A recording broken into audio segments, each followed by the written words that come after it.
नमस्कार. सध्या रोज नवीन नवीन प्रकारचे स्कॅम उघडकीला येत आहेत आणि इथून पुढे सुद्धा असेच अनेक अनेक स्कॅम होत राहतील. मात्र ह्या सगळ्या स्कॅम मध्ये आपण समान धागा किंवा त्या सगळ्यांचा समान पाया शोधायचा जर प्रयत्न केला तर तो एकच आहे. तो म्हणजे सर्वसामान्य माणसाच्या मनातली भीती.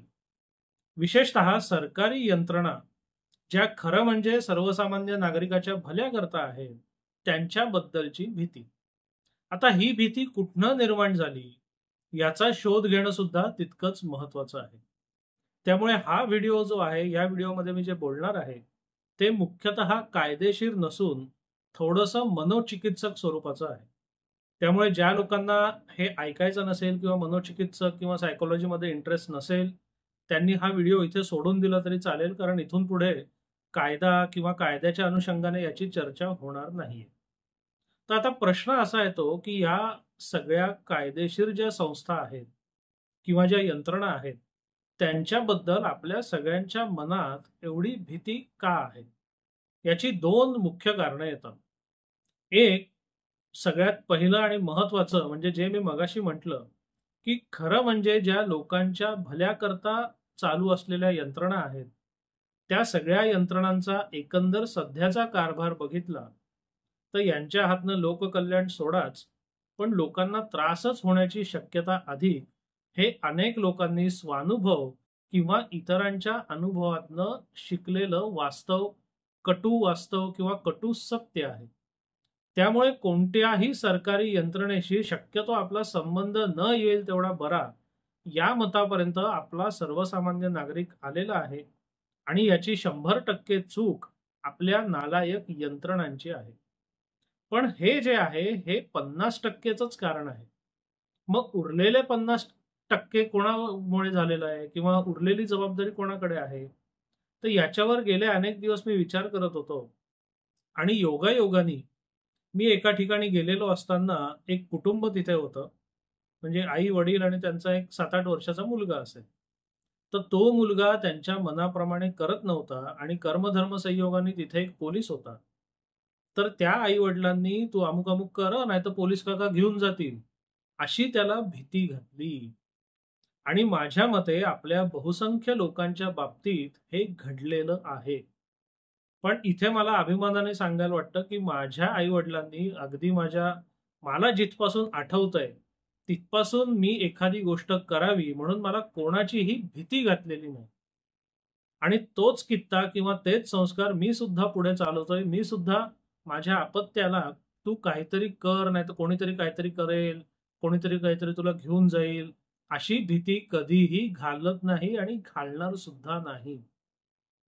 म्हणजे आता जे कोवळं आणि संस्कारक्षम मन असतं, जेव्हा आई वडील सांगतील ते अगदी सत्य अशी त्या बालकाची भावना असते, त्या कोवळ्या आणि संस्कारक्षम मनामध्ये जर पोलिसाची, वॉचमनची, काय अजून कुठल्या काकांची भीती जर तुम्ही त्या मुलामध्ये रुजवत गेलात, तर ती भीती कुठे ना कुठे त्याच्या मनामध्ये, अंतर्मनामध्ये कायम राहते आणि प्रत्येक जात्या दिवसानुसार ती पक्की होत जाते. कारण ते संस्कारक्षम मन असतं, त्याला त्याचा सत्सग विवेक विचार किंवा सत्सग विवेक बुद्धी नसते. जे आई-वडील सांगतील, जे आपले वडीलधारे सांगतील ते खरंच आहे, हे तो मान्य करतो, कारण त्या वयात तसंच होत असतं. हा प्रसंग जेव्हा माझ्यासमोर घडला, तेव्हा मला उरलेल्या 50% पटकन उलगडा झाला. म्हणजे आपण व्यवस्थांना आणि यंत्रणांना घाबरतो त्याचं 50% कारण त्या नालायक यंत्रणा आणि 50% कारण आपल्यावर कळत नकळत झालेले चुकीचे संस्कार. ते सुद्धा आपल्या संस्कारक्षम वयामध्ये. जेव्हा तुम्ही मुलांना लहानपणापासून कोणाची ना कोणाची भीती घालाल, तेव्हा विशेषतः पोलिसांची किंवा लहानपणी तुम्ही त्याला ज्याच्यावरनं घाबरवलं असेल, त्या सगळ्यांची भीती त्याच्या मनाच्या एका कोपऱ्यात कायम राहते आणि ती पुढे काढणं हे फार कठीण आहे किंवा त्याच्याकरता फार प्रयत्न लागतात. आणि मुळात अशी भीती आपल्या मनात कुठल्यातरी घटनेमुळे किंवा कुठल्यातरी चुकीच्या संस्कारांमुळे आहे, हे जर कळलंच नाही तर ती भीती काढणार कशी? मग होतं काय की समजा एखाद्या मुलाला लहानपणी अशी पोलीस काका घेऊन जातील, पोलीस काका मारतील, अमुक करतील, ढमुक करतील, असं जर त्याला वारंवार समजावलं गेलं असेल, आणि तो पुढे 5, 25, 30 वर्षांनी जेव्हा फोनवर बोलतो आणि त्याला सांगतात की पोलिसांनी तुम्हाला बोलवलंय ना, तर अमुक होईल, ढमुक होईल. तर त्याच्या अंतर्मनामध्ये जे भीतीचे भाव दडलेले असतात किंवा जे भीतीचे संस्कार दडलेले असतात, ते उफाळून एकदम वर येतात आणि ती भीती मग त्याला पूर्णतः ग्रासून टाकते आणि एकदा त्या माणसाला भीतीने ग्रासून टाकलं, की त्यांनी सदसद विवेक विचार करायची अपेक्षा करणं सुद्धा अशक्य आहे. म्हणून माझं सगळ्यांना असं सांगणं आहे, की जे आत्ता पालक आहेत, तुमची मुलं थोडी वांड असतील, थोडी दंगामस्ती करत असतील, ते चालेल. पण कृपया त्यांना कोणाचीही भीती घालू नका. त्यांनी काहीतरी करावं म्हणून पोलीस काका येतील, पोलीस काका घेऊन जातील, अमुक करतील, ढमुक करतील, अजिबात असं सांगू नका. कारण जर संस्कारक्षम वयामध्ये तुम्ही त्यांच्या मनात अशी जर भीती रुजवली, तर ही भीती त्यांच्या मनात कायम राहील आणि हे जे सगळे स्कॅमर आहेत किंवा बाकीचे जे लोक आहेत, ते त्यांच्या मनात दडलेल्या या भीतीचा कशा प्रकारे दुरुपयोग करून घेऊ शकतील, हे आपल्या कल्पनेच्या सुद्धा पलीकडे आहे. म्हणून माझं तर म्हणणं असं आहे, की आपलं अपत्य मस्ती करू दे, दंगा करू दे, त्याला कोणाची भीती म्हणून घालू नका. मी माझ्या अपत्याला कोणाचीही भीती म्हणून घालत नाही. काय गोष्टी चांगल्या, काय गोष्टी वाईट, काय केलं तर काय होईल, काय केलं तर काय होणार नाही, हे तुम्ही त्याला समजावून सांगा आणि त्यांना ते समजतं. पण ती मेहनत तुम्हाला करायला नको म्हणून जर तुम्ही कोणाची तरी त्याला भीती घालत असाल आणि ती भीती त्याच्या मनात रुजत असेल आणि त्याचा पुढे जर कोणी दुरुपयोग घेत असेल, तर त्याचा 100% दोष हा पालक म्हणून तुमच्या माथ्यावर येणार आहे. आपल्याकडे निर्भीड लोक जन्माला न येण्याचं हे सगळ्यात महत्वाच्या कारणांपैकी मला वाटतं हे एक कारण आहे. कारण संस्कारक्षम वयामध्ये त्यांना शूरवीर बनवण्याऐवजी आपण त्यांना सारखी भीतीच घालतोय. मग लहानपणापासून जर भीतीच्या सावटाखाली ते मूल वाढत असेल, तर म्हणजे तरुण झाल्यावर, मोठं झाल्यावर एकदम त्याने शूरवीरपणा गाजवावा, अशी अपेक्षा आपण तरी कशी करणार? त्यांना थोडं उद्दाम झालं तरी चालेल. मी तर म्हणतो, की थोडा उद्दाम माणूस असेल ना, परवडलं. त्याचा कोणी गैरफायदा घेणार नाही किंवा त्याचं कोणी नुकसान करू शकणार नाही. पण जर सोशिक असेल आणि भित्रा असेल, तर किती लोक त्याचा किती प्रकारे गैरफायदा घेतील आणि किती त्याचं नुकसान करतील, याला सीमा नाही. याचा अर्थ तुम्ही मुलांना सगळ्यांचा अपमान करायला शिकवा, असं माझं म्हणणं नाहीये.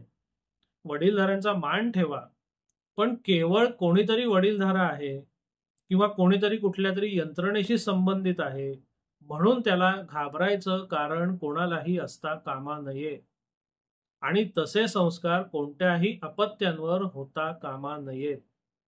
कारण ते जर संस्कार आज रुजले तर त्याचं वटवृक्ष होऊन त्याचे दुष्परिणाम त्याला भोगायला लागू शकतात. म्हणून आपल्या मुलांवर शौर्याचे, निर्भीडपणाचे, सत्याचे संस्कार करा. तू अमुक केलं असतं अमुक होईल, तू तमुक केलं असतं तमुक होईल, हे त्याला समजावून सांगा. पण तू अमुक अमुक कर नाही तर पोलीस तुला घेऊन जातील, तू अमुक अमुक कर नाही तर पोलीस तुला मारतील, हे कदापि करू नका. म्हणजे माझी सगळ्यांना अगदी हात जोडून विनंती आहे की असं करू नका. आणि याचे दुष्परिणाम आपण आत्ता बघतोय. आत्ता जी मुलं 20च्या पुढची आहेत, 20ची असतील, 30ची असतील, 40ची असतील, जी स्कॅमला बळी पडतायत, त्यांचं जर कोणी सायको अनालिसिस केलं, तर माझ्या मते 100% मुलांच्या बाबतीत हे घडलेलं आढळून येईल. म्हणून माझी सगळ्यांना विनंती आहे की असं करू नका. मुलांना कोणतीही भीती घालू नका. आणि तुम्ही लहान असताना तुम्हाला अशी कुठली भीती घातली होती का, हे आठवून बघा.